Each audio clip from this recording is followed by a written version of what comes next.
Okay. I thought it was the I don't know, for one reason I did. At 1 o'clock. At 1 o'clock is the end. Okay. Uh, Assalamualaikum warahmatullah. Thank you so much, Prof. Datin, Ruzy, Suliza, Hashim, for making time for today's guest lecture. Prof. Ruzy's main area of research, as we will let her inform us as well, is gender, specifically gender in narrative, among other aspects, right? She's also looked at Malay texts and all. But today's session specifically, we've invited her to speak to us on gender in Malaysian literature in English. So, Ruzy, without further ado, the floor is yours. Thank you so much for inviting me.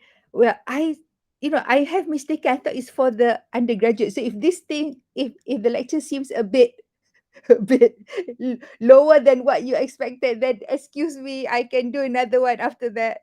Okay. So this No, is that would be good because we haven't dealt with the issue of gender per se in yeah. our Okay. course, Yeah. albeit the students have already started to question on the representation of gender, for instance, in Maniam's The Return and all that. Mhm. But we haven't dealt with the issue of gender. So a good introductory refresher course would be great. Okay. All right. Okay, I know some of you. I know two of you. I know Lisa and Ruby. I think I've not met Amy and Nurul. I think, have I had you, Nurul? No, right? No, no. Okay, She okay. goes by Shah. She goes by Sure. her glamour name Shah. Okay, But yeah. sure. All right. Okay, thank you. Okay, I will now share my screen.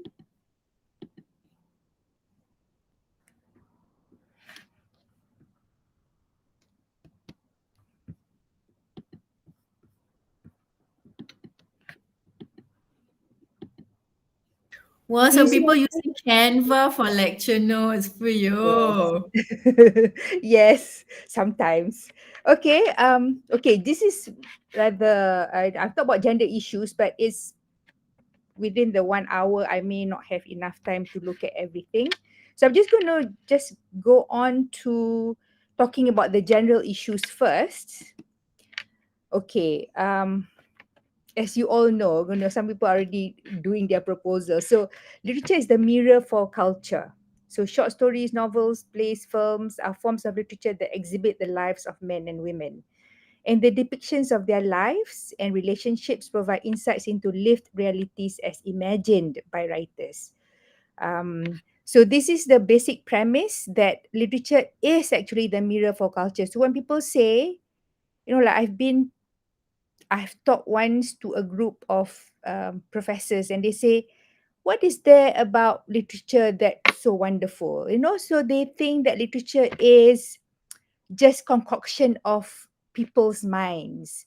They do not see literature as the mirror, literature reflecting our lives. It could be, even when they're talking about fantasy, is fantasy that is constructed based on the realities they have right now.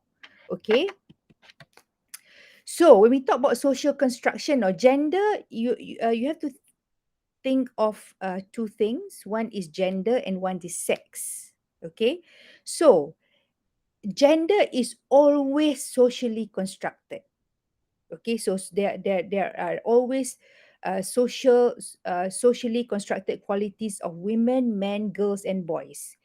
So Malay women, for example, the construction of their identities would be different than, say, Chinese women, or even Muslim women. We think of Muslim women as having one identity, but Muslim women in Malaysia are different from Muslim women in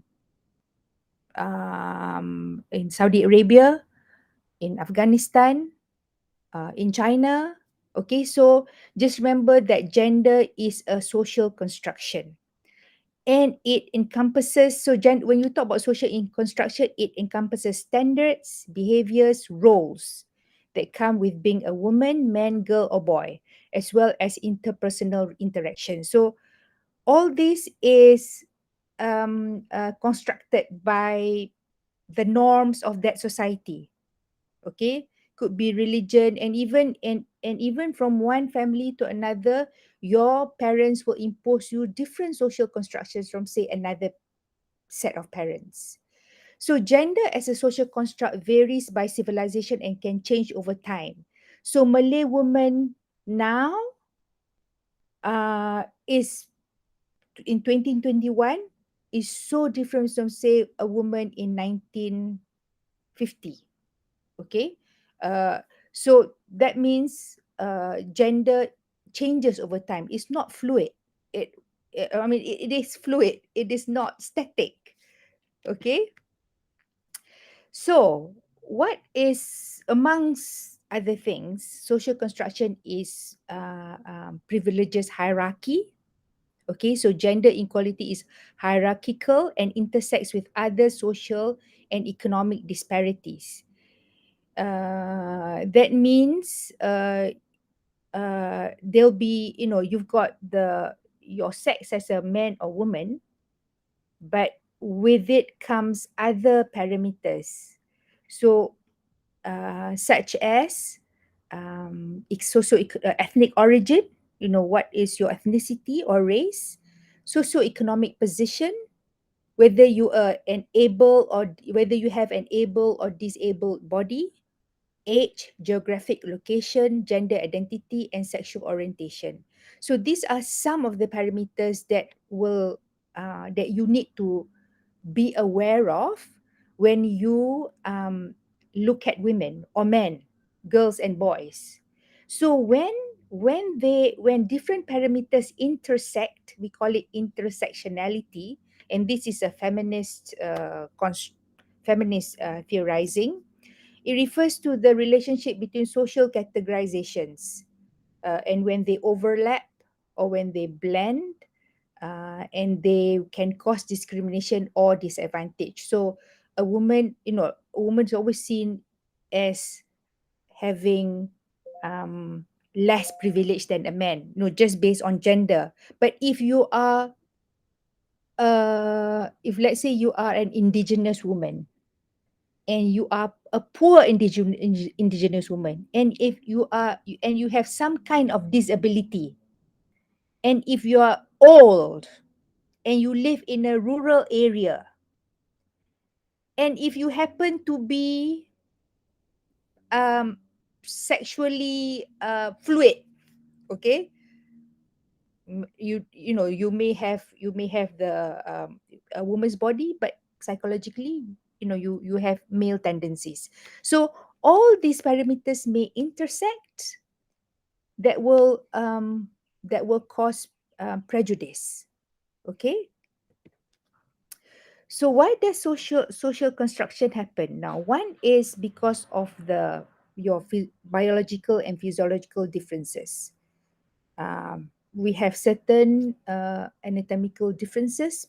There are different anatomical differences between men and women: chromosomes, hormones, reproductive organs. And sometimes when a baby is endowed with, say, uh, uh, like both genital organs, what do you do? I mean, there are discourses over this. Or you have, this happen, you have extra chromosomes that will make you lean towards a certain orientation, and so on. So, but biologically, they look at your physiological differences. Okay, now based on these physiological differences, and what, so for a woman, for example, can bear children, can nurture children by giving, by breastfeeding, so on. So naturally, the things that a woman can do um will inform the society what kind of, say, work a woman should do. So you see that more women will turn into, say, teaching a career. You don't see many women being loggers or being lorry drivers. So this is all attributed to physiological differences. Now, gender identity is something that refers to an individual strongly felt internal and unique experience of gender, meaning um, a person may look like a boy, a tomboy, but she is totally feminine within.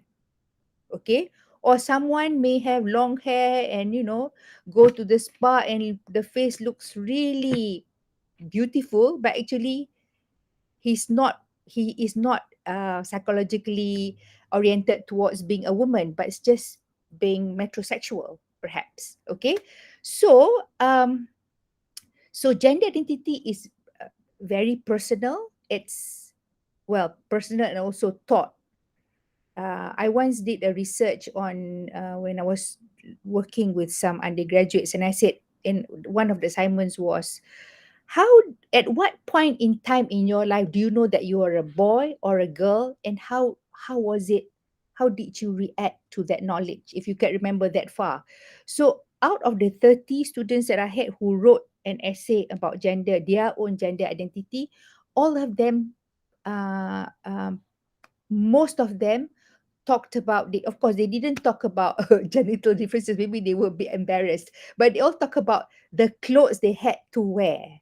So for that group of students, clothes, so the parents will educate their children by clothing their children in specific clothes that show that you are a boy and you're not a girl. So in one case, a student said he wanted to wear baju kurung, and the mother said, "No, cannot. You are a boy. You cannot wear baju kurung. You wear baju Melayu." So for most of them, clothing seems to be the marker for them when they were young, the marker for identity. But if you go to the literature, there are many markers of gender identity. So, what are some of the effects of social construction? So, based on the social construction, you will have stereotypes, meaning fundamentalist portrayal of a certain group or category of individuals that is widely circulated in society through writings or visuals. So, you will see, if you were to study feminist theory, Elaine Showalter talked about the first wave, second wave, third wave, and the fourth wave. Okay, meaning the first wave is, first feminists look at how women, mostly how women were constructed, and then they looked at how, then the second wave, how women writers themselves construct women characters. So, sorry, that's not, shouldn't be law one, but I must have forgotten to change it. So, what happens when you are stereotyped? You rob individuals of their uniqueness. You assign undesirable characteristics they may not possess. You aid in the construction, reinforcement, and maintenance of a symbolic border between those you stereotype and those who are stereotyped. Meaning, so when you are able to stereotype people, you are on the, you're on the higher end. I can stereotype you. So in a lot of, say, if you were to look at Malaysian novelists, when they construct women in specific ways, so in a way it's telling you, it's stereotyping. And you can see a lot of stereotypes. If not to do with gender, it's to do with race. Okay? So I'm going to talk about this short story called Cempedak. I don't know whether you've had time to read it, but it's by Amir Muhammad. I'm sure you know Amir Muhammad. It's a short story. I cannot remember where I got it now, but it's from I think it was from the Sun. Last time there was this newspaper called the Sun, and every Sunday, if I'm not mistaken, there was always a short story. But after a while, it fizzled out as it does in Malaysian literature. English writers fizzled out, after a while. So, but Amir Muhammad is still strong out there. He's produced several anthologies. He's a filmist. I Uh, didn't catch that. oh, Could you try again? sorry, my Siri is talking to me. Oh. Um, It's okay, Queen Ruzy. Wow. it must be my children messing up with my Siri. Anyway, Okay, so can you tell the difference between a cempedak and an angka? Tell me I'll be honest, I on don't. your left. Is it a I cempedak or an angka? I have no clue. Cempedak, I think, right? Yeah, yeah, you are right. On the left is a cempedak, on the right is an angka. You cannot, from the size you cannot tell, but you can only tell when you open it. A cempedak is round, a angka is slightly oval. Cempedak, um the flesh is soft, but the nangka is firm. And I like firm nangka. I don't like soggy nangka. But but I like soggy cempedak. If firm cempedak means it's not ripe yet. Okay. Mm. So in this story, if you had time to read it, it's a pregnant wife craves for a bag of garden variety fried cempedak.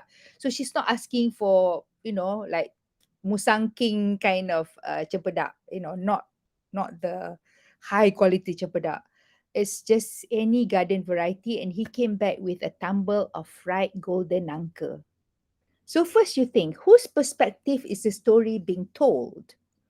Now, so if you look at the portrayal of the pregnant wife, you know, um, have you had time to read it? Yes, I It's think very all of us read it. No Oh, worries, okay, Prof. okay. Yeah. So you see even the first two sentences, like it really was no fun being bloated. They lied. Morning sickness lasts all day, and now she had to deal with the fact that her husband was an insensitive jerk. So even though it's in a third person point of view, it seems like it's talking from her mind, like she's talking to you. So you got this social construction of a pregnant wife, all day morning sickness, bloated, possible contestant for the biggest loser, working from home. And then she said also she didn't want to alarm her colleagues by suddenly retching all over them during the presentation. So, um, so you see, this is a male writer depicting a pregnant wife. Okay, so you see all the things like this: the woman being fat, the woman feeling sick all day long. Okay, and then um, according to the not according to speaker, but according to the narrative, he seems to belittle her craving. Sayang, this isn't cempedak. When he brought back the nangka, the fried nangka. I've never tried fried nangka. I don't know any shops that sell fried nangka, but never mind. This is fiction, and so therefore, fried nangka exists. Um, so the wife, when she bites into what she thinks is cempedak and finds that it's nangka, she said, "Sayang, this isn't cempedak. Oh, I know the road was a bit jammed, so I went to this stall that was nearer. It's nangka. They're almost the same anyway." So they're almost the same away becomes a refrain, a repetition that the wife uses to, because she becomes so angry. So um so then she says she suddenly saw him for what he really was. He thought he was being so logical at all the time, but he was merely callous. So how is this? So this is her thinking about him, but this is how she's been depicted by Amir. Okay, so I see it as a depiction of the wife as being over imaginative, unrealistic, and then she begins to overthink. For example, she says, what if he ended up taking another baby home from the hospital? Any two babies are almost the same anyway. And she goes on to she gets more distracted. If the baby has a musical talent and wants to learn the flamenco guitar, but her husband brings back a banjo because the two instruments are almost the same anyway. So so she becomes, if you were a man, a male, or a male reader, you perhaps may share uh, the writer's perspective of this wife, who seems a bit irrational, because um, she she begins to think that the husband will probably just grab any baby from the hospital, and if the baby, and if and he cannot tell the difference between flamenco guitar or the banjo, because to him the two are almost the same. And then when he says it's not just any nangka, it's nangka madu because you're such a honey. So then she started thinking, oh, is he going to take on another wife? No, she begins to overthink, and that is perhaps typical of women, you know. So this is the stereotypical depictions of uh, a pregnant woman who becomes angry because of perhaps something trivial. Okay, so what does the story tell you? Well, tells me anyway. Propagates myth of the unreasonable pregnant woman as irrational, domineering, and ungrateful. You know, because okay, what about? And then you see, okay, when I when I in Canva, you can look for photos, right? So I said, Muslim woman. This is what I get. Muslim women must button the husband's baju, Melayu. Okay, so this is in Canva, you see. So isn't it stereotypical? Why doesn't the man in the picture button his wife's baju kurung or something like that? Anyway, and again, this is another, when I type certain keywords, and this is what I get for relationship between Malay Muslim husband and wife. So the husband standing, the wife sits down, and she must kiss his hand. I mean, this is Malay, but whether it's shared by all Muslims in the world, I'm not sure. But this is very typical Malay. So what about the construction of the husband? His behavior when he comes back, he kisses his wife, he gives her a bet on nangka, and then and from the wife's perspective, he often complains of makcik's lack of small change. He's a city boy. He muddles up Dang Wangi and Dang Anom. You know, he was about to go up to shower but stopped to look at her. Is this what they call mengidam? Like the story of, who was it, Dang Wangi, where the Sultan had her stomach cut open. So then she says Dang Wangi is the police station.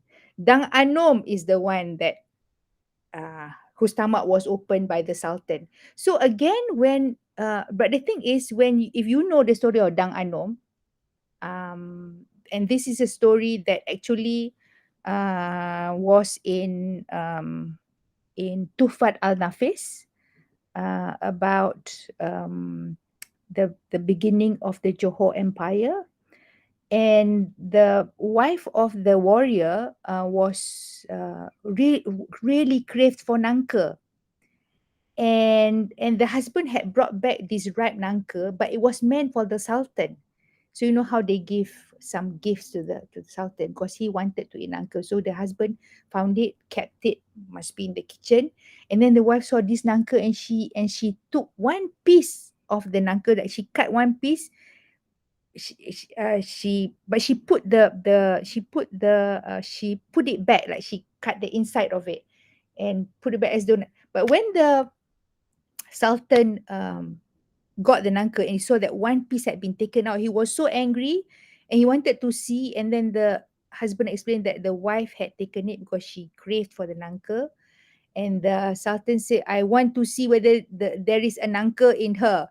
And so he cut open the nangka, and then, of course, this is Malay historical myth. And actually, there was this baby sucking on the nangka. Okay, so it shows, well, from my perspective, it shows the evilness of the Sultan then, in this, because it was in this chronicle.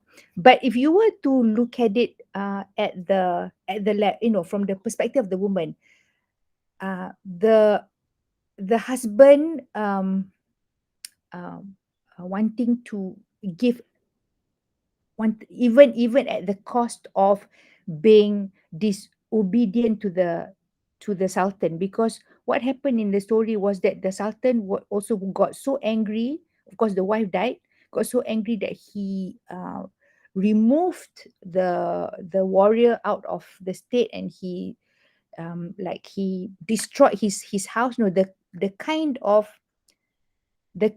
of um, um, things that the husband had to experience, to fulfill the wife's craving, compared to this current husband, this modern husband, who couldn't go to another stall, for example, to get the real cempedak for the wife.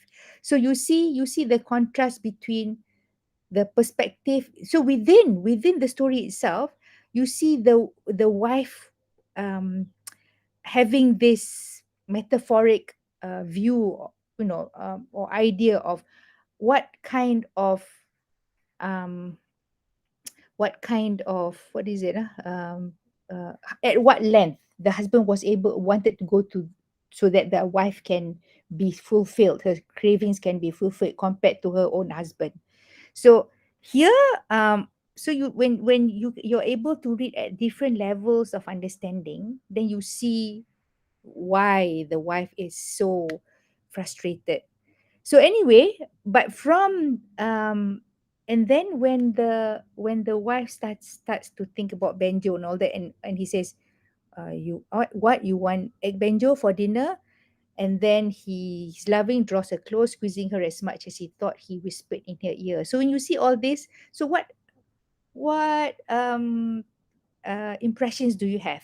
So to me, he looks sweet, woolly, a bit up there, because he cannot tell the difference between Dang Wangi and Dang Anom, and but and on the one hand woolly, but also attentive, not callous and not stony.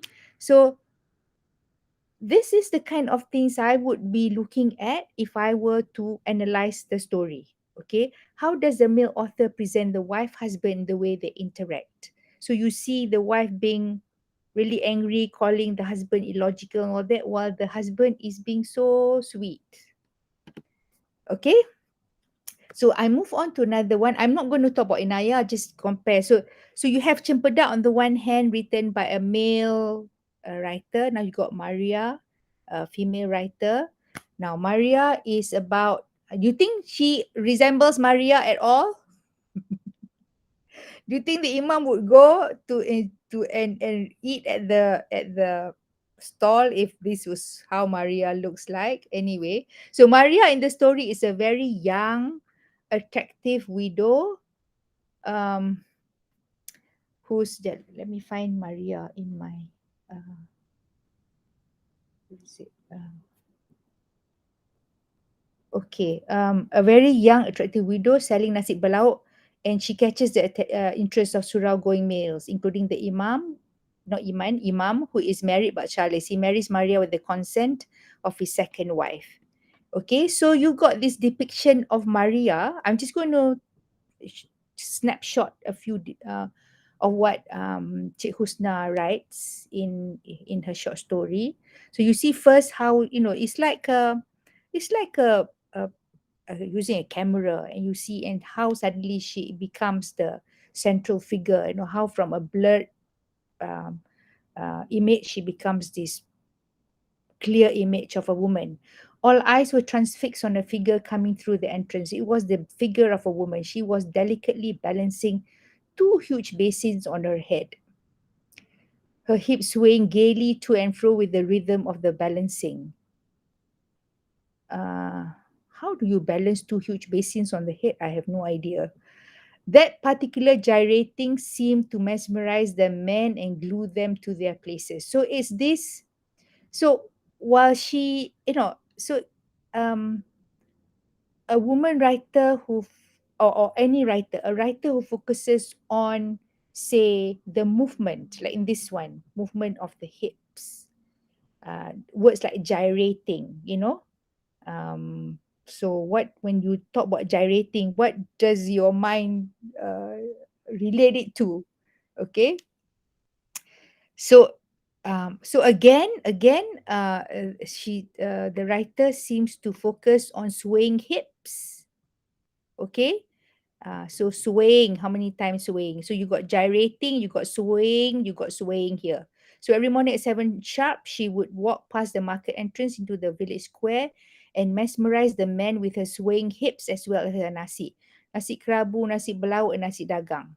Okay, so here she seems to mesmerize men with the nasi as well. But according to the imam, nasi is way, like his wife's nasi is much, much better than Maria's nasi berlauk. Okay. Uh, so rumor had it, started by women folk, that her nasi weren't much to crow about, but it was a combination of Maria's swaying as well her easy smile that made all the men flock to the village square. So again, you've got this notion of the single woman, not single, she is a widow, husband has passed on.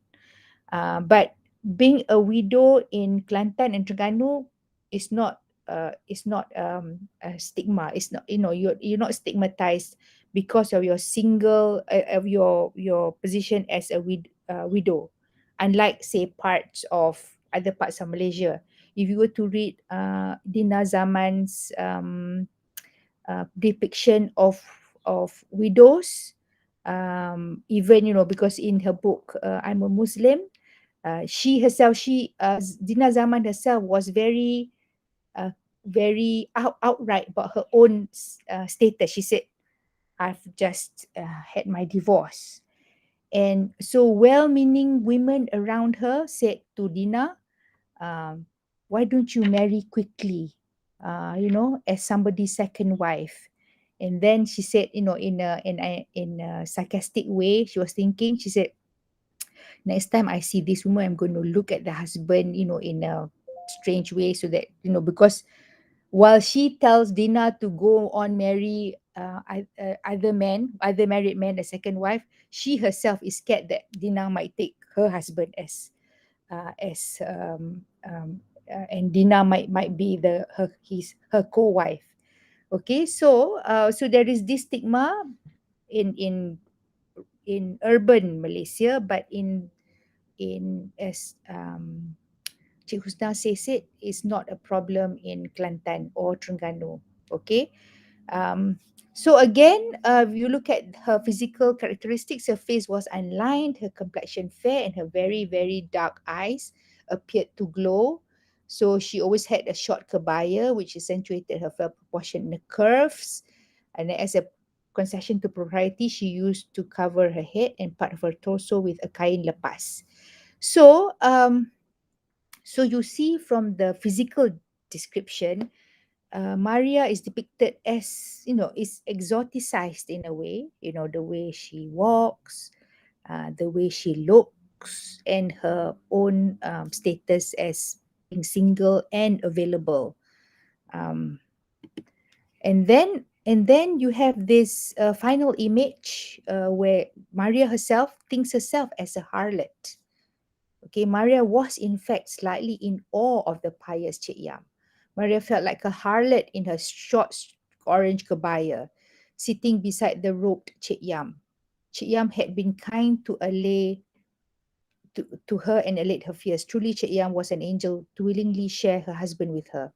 Maria, the blousy lady, untutored in religion, in fact untutored in everything except nasi berlauk selling. And even then, her nasi berlauk isn't as good as other women's nasi berlauk. So, what does this tell you? So it's there's an ambivalence here. Like, sometimes I'm puzzled. Is Cik Husna being kind to Maria or not?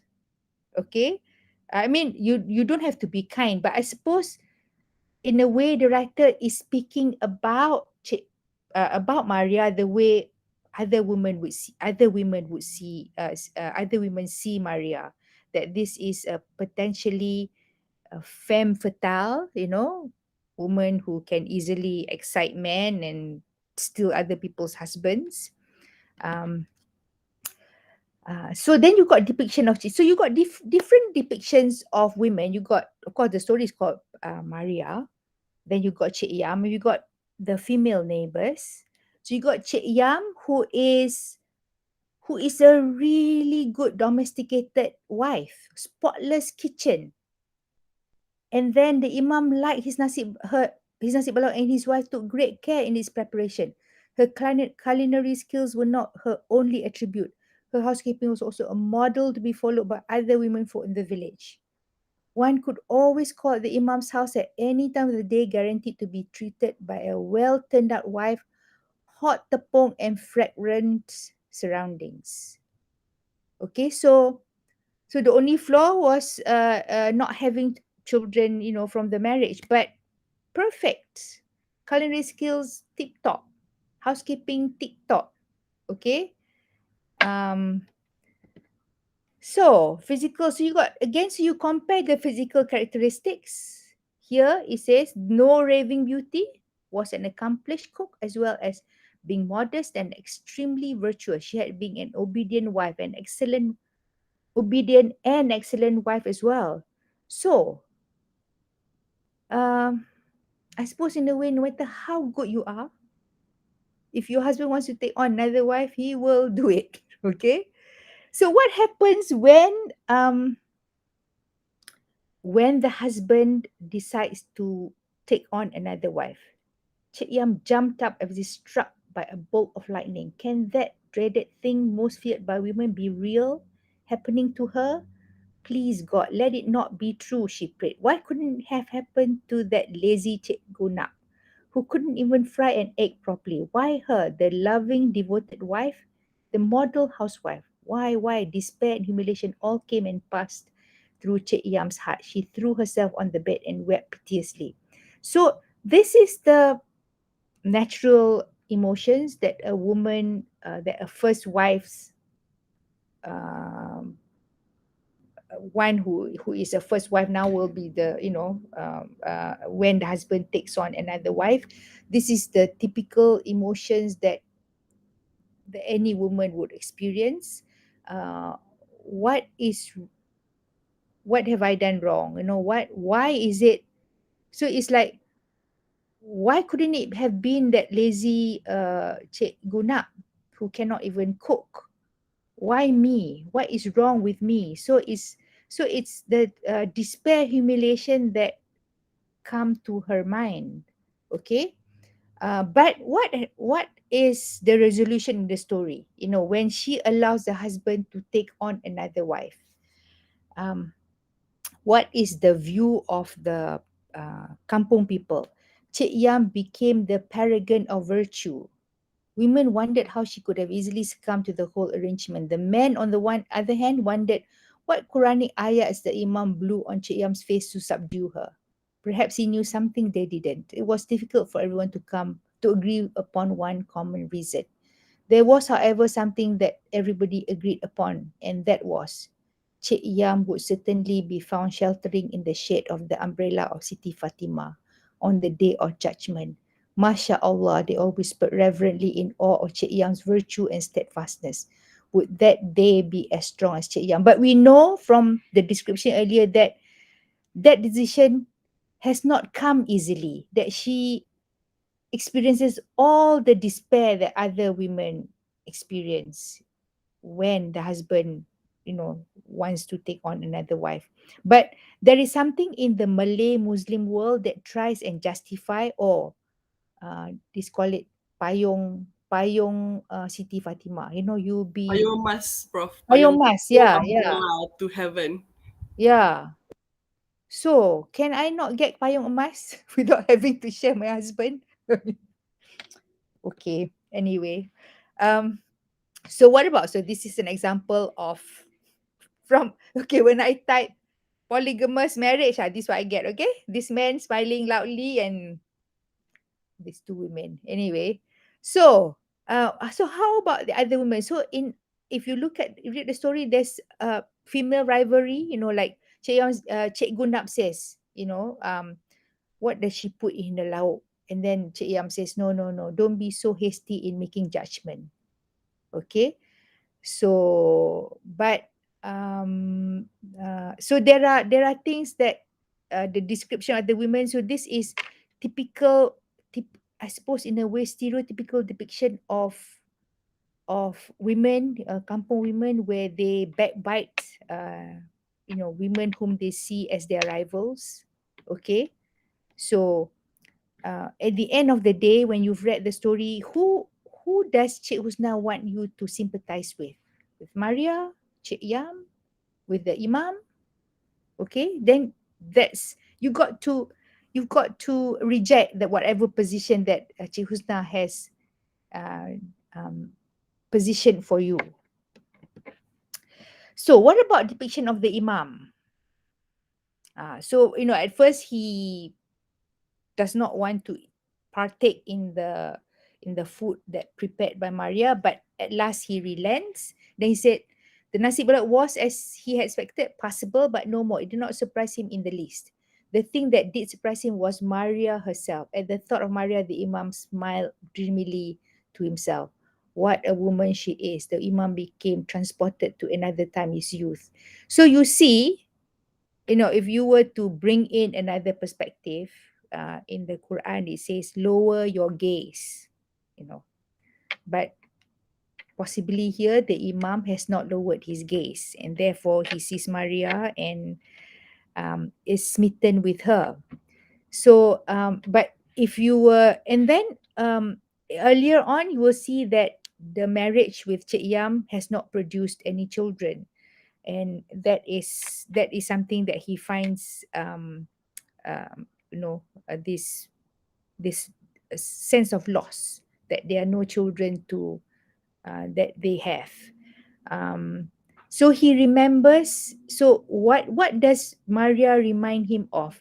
So Maria reminds him of a woman that he knew a long time ago, and it's this image of the lost lover that Maria now reminds him of. Okay.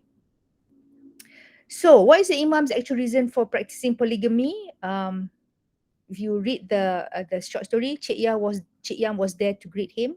She took off his kufiah and gave him a clean sarong to change into. So you see just now the depiction of uh, Amir Muhammad as the husband, like kissing the wife, and so this is another one. The Cik Yam takes out the husband's kufiah, gives him strange sarong, clean sarong, and then the Imam looked at his wife with obvious pride. There was not a living man in Molo who did not envy him for having such a devoted wife. But then, quick as lightning, as always, he would look around at his empty house and let out a sigh. Why couldn't his wife bear children like other women? Some women, it seemed, have the fecundity of rabbits, but not his wife.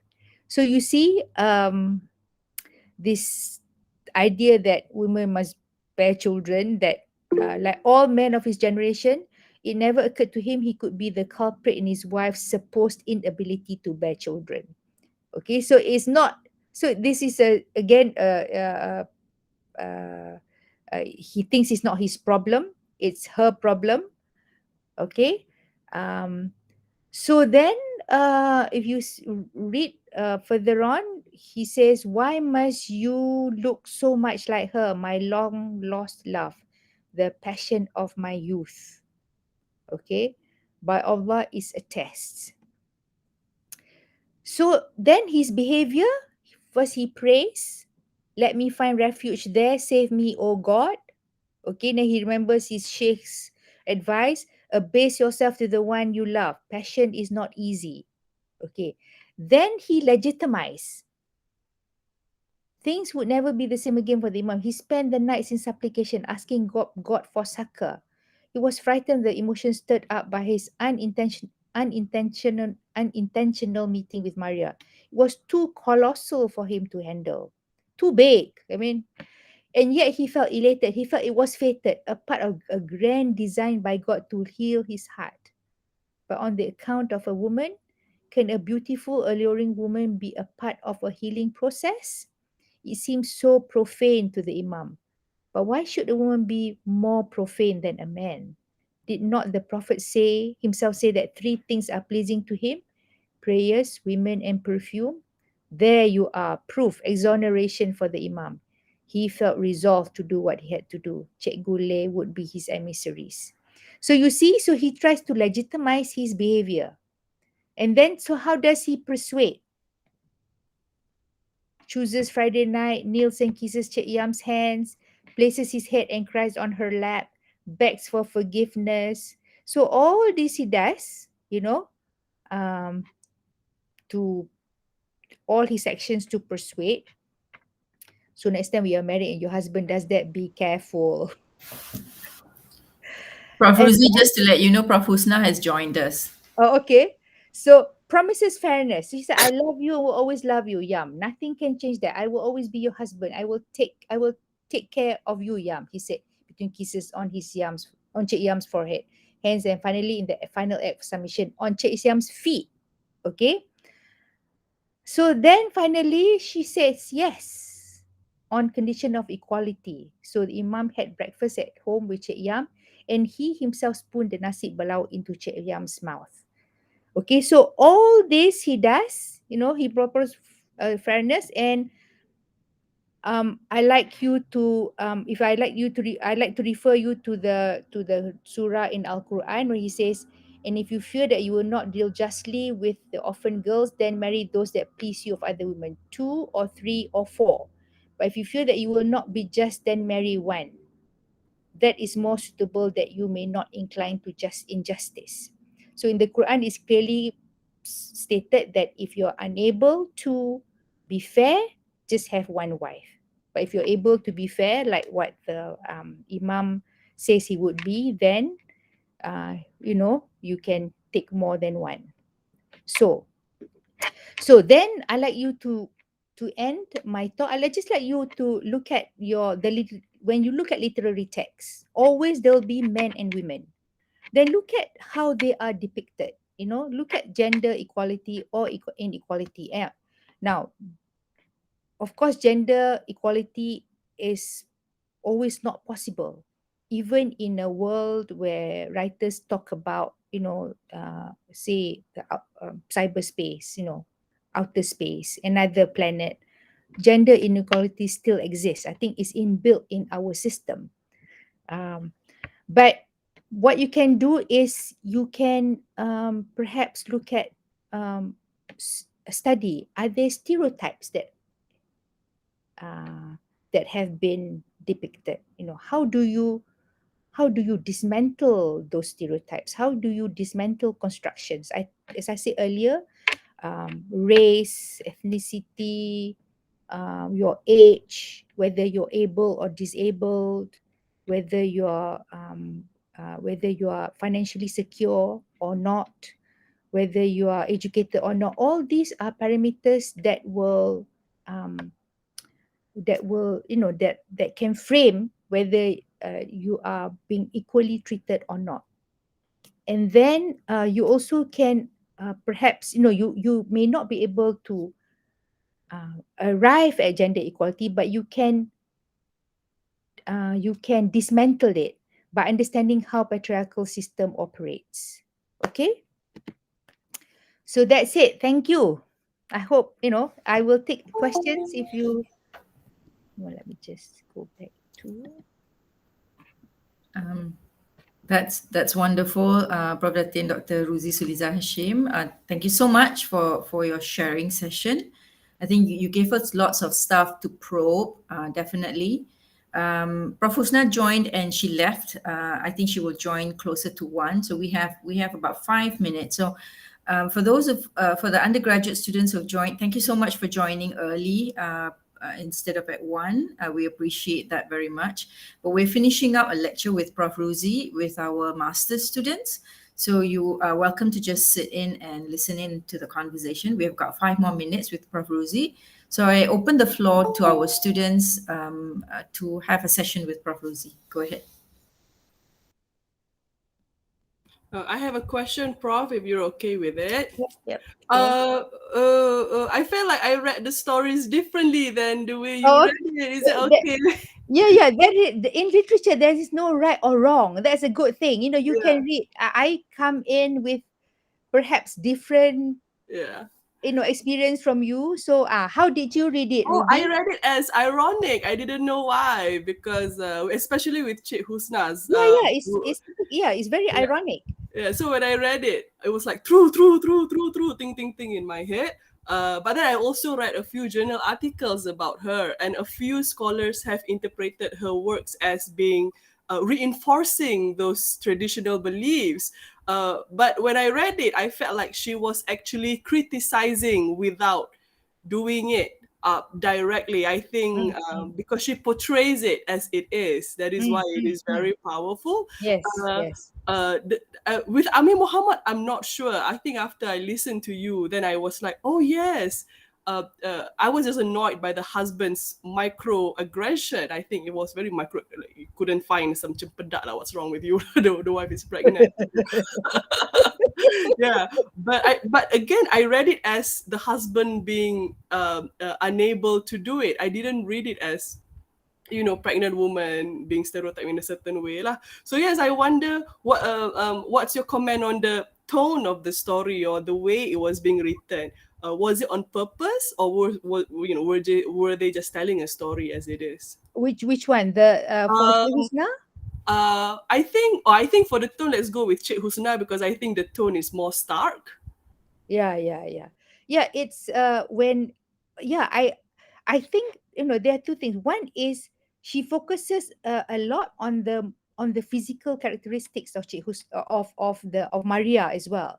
So what happens when the so in one way I suppose she is re-emphasizing the male gaze. So this is how men gaze at you, at women. and and even when and because we're talking about this small Muslim community, and together with the imam, you're not supposed to gaze women in that way, but you're looking at her gyrating and so on. It's so on the one hand, I see Josna poking fun at this community, like you you you pretend to no, you are supposed to be holier than other people, and yet you are down there with a lot of these men who's untutored in religion. Okay. So that's why Chipson's story is ambivalent. Actually, you can read it either way. So some people who's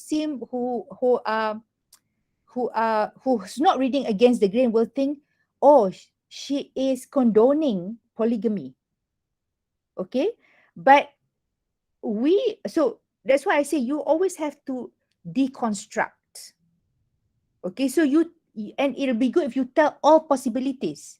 Like you say, oh, there's this description, but there's also this, so you are giving different possibilities. So you tell us, so you make us aware that you have this wide view of certain things that maybe other people who are not discerning readers will read, as though, oh, this is condoning polygamy. But you should read, those who want to read more about this, maybe you should read Dina Zaman's I'm Muslim. It's really interesting because she's got this, so she's got this modern view of and she actually says, if you can afford it, go ahead. And actually she interviewed some people, second wives, co-wives, second, third wives, who said, I like being the second wife. He will, if he's terrible, I just tell her, go back to yourself, first wife, come back to me, we are all sweet. But So, Prof, Dina Zaman is Kelantanese as well. oh, So yeah. there is this polygamy thingy in Kelantanese. And I'm like, when I read Maria, I'm like, not again. So she says, but of course she glosses over a pain of the first wife, um, suffering of children, but it's quite interesting. You see, because you've got her journalistic writing versus this story by Cik Husna, which It will and be great to ask her later her intended readers. Who are the ones she intended? Was it from the Kelantanese perspective? So one more question before we close the session. Is there anyone else with a question for Prof. Ruzy? Do you mind if I ask? Please go ahead. I had a question in mind, but let's see if I can put this into words. It's a bit hard. How do I say this? When you say like a story is a reflection, like literature is a reflection of society. So when like a writer writes in certain way, how they depict gender, is it because like do you think it's because that's the way society is, or is it like the writer's fault for making like a bigger picture out of it? And if it is like a depiction of society, what do you think should change in the future literary scenes? Should the writer should writers have a role in, I would say, reconstructing identity, looking at it like from a different perspective, so that they could change the mind of the readers and other people who read their works? So does it start from the reader, or is it the reader's job to tell you like let's gender is a social construct, let's not do this, let's not stereotype people? Or is it just if they work, they write what they think, how they see reality? Yeah, I hope that Yeah. makes sense. Okay. Thanks, Lisa. I think, okay, first is writers will always have their own ideological perspective, and you cannot change that. Like you are brought up a certain way, or you believe certain things, so a writer's views will always stay with writer. And but as a job of a scholar, of a critic, you always deconstruct that worldview. So so I think it's our job to deconstruct, and then you write a papers and publish it. Because if you know John Barth, he says whenever a writer has published his or her work, the writer is dead. So I don't know whether if Cik Husna may find my, some writers may find certain criticisms offensive. That's not what they say. That's not what I mean. But they come in with with their worldviews. We come in with another set of worldviews. So sometimes the worldviews clash, but it's okay. That's what literature is all about. But I think if you want to say a writer in the future, let's say your children, Lisa, become writers later on. It starts from the home. You have to teach your children about gender construction, about being try to be equal as much as you can. So that's why if you read, if you had read Jane Eyre gives you stereotypical depictions of women, husband and wife. And then a modern writer comes later, Jean Rhys comes later and deconstructs that position. So always there'll be another writer trying to deconstruct. So I don't know, maybe I've not seen say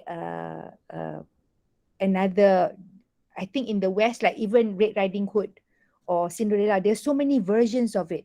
So the first version is always that shows women being passive, but you've got other versions where they show women being, aggressive and kills the wolf and so on. But I think train our children to be mindful of equality. Okay, and hopefully that will be, then your children will train their children and so on, and one day we will achieve it, hopefully. On that note, very positive, hopeful note, we will end the session. So can we say a round of applause to Prof. Ruzy? Thank you so much for that session. I will end the recording here. Thank you so much.